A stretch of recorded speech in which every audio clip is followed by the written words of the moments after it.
Hi friends, ഞാൻ സുലിയാറ. ഞാനിപ്പോൾ ഉള്ളത് ഊരകത്താട്ട. നമ്മുടെ നാടുകാണി ദേശീയപാതല്ല, സംസ്ഥാന പാതയിലെ മലപ്പുറത്ത് നിന്ന് വേങ്ങരയിലേക്ക് പോകുന്ന സ്ഥലത്ത് ഊരകം എന്ന സ്ഥലത്ത് ഇപ്പോൾ ഇന്നലെ രാത്രി പെയ്ത ശക്തമായ മഴയിലും കാറ്റിലും കടപുഴകി വീണ മരങ്ങളാണ്. റോട്ടിലേക്കാണ് വീണിട്ടുള്ളത്. ഇപ്പോൾ ഒരു സൈഡിൽ കൂടെ വാഹന ഗതാഗതം പോകുന്നുള്ളൂ. ട്രോമാക്ക പ്രവർത്തകരെത്തി റോഡ് നിയന്ത്രിക്കുന്നുണ്ട്. അതുപോലെ തന്നെ ഇത് വെട്ട് മാറ്റാനുള്ള ശ്രമങ്ങളും തുടങ്ങുകയാണ്. കണ്ടില്ലേ, 1, 2, 3, 4, 5, 6 മരങ്ങൾ, 6 അല്ല 7, 8 മരങ്ങൾ ഒരുമിച്ച് വന്നതാട്ടിങ്ങോട്ട്. അതിൽ 2 മരങ്ങളാണ് വലുതുള്ളത്, അല്ല 3 മരങ്ങൾ.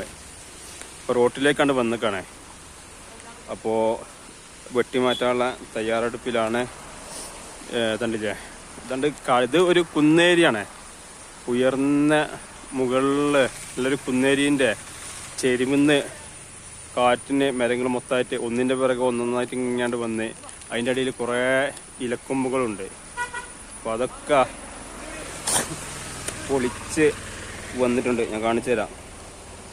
അല്ലോ, കല്ല് അല്ല, മണ്ണ് വെട്ടിണ്ടാക്കിയ വഴിയാട്ടാ. കുറച്ച് ഡേഞ്ചറാണ്.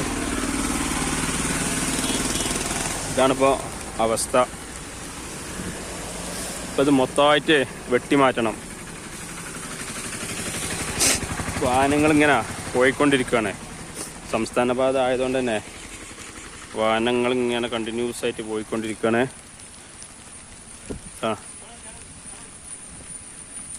റോഡിൻ്റെ പകുതി ഭാഗവും ഇപ്പം ക്ലോസ് ആണ്. കണ്ടില്ല,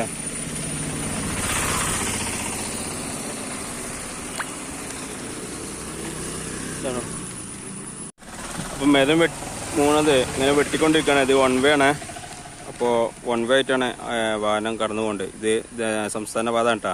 മലപ്പുറം നാടുകാണി പരപ്പനങ്ങാടി ദേശീയ സംസ്ഥാന പാതയിലെ ഊരകത്താണ് ഇപ്പോൾ സംഭവം. 3-4 മരങ്ങൾ വീണിട്ടുണ്ട്. ഇപ്പോൾ 1 സൈഡിൽ വണ്ടി കടത്തി വിടണേ. വലിയ കണ്ടെയ്നറും എയ്ച്ചറൊക്കെ പോകേണ്ട വഴിയാണ്. അപ്പോൾ ഇതിൽ കൂടെ 1 വേക്കാണ്ട് കടത്തി വിടണ്ട. ആ സൈഡിൽ കുയ്യാണ്, കൂടുതൽ കടത്തി വിടാനും കഴിയില്ല. അപ്പോൾ മരങ്ങളിങ്ങനെ വെട്ടുന്ന പണിയും ഒരു സൈഡിൽ നടക്കും.